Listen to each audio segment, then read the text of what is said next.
بسم اللہ الرحمن الرحیم۔ السلام علیکم ورحمۃ اللہ وبرکاتہ۔ ماہ شعبان کے آخری جمعے کو یہ 4 کلمات لازمی پڑھیں۔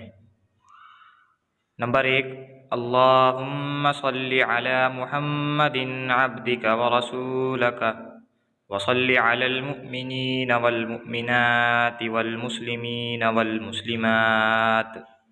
نمبر 2، حسبی اللہ لا الہ الا هو علیہ توکلت وهو رب العرش العظیم۔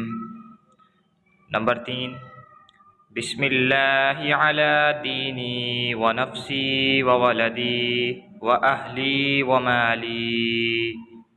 بسم اللہ علی دینی ونفسی وولدی واہلی ومالی۔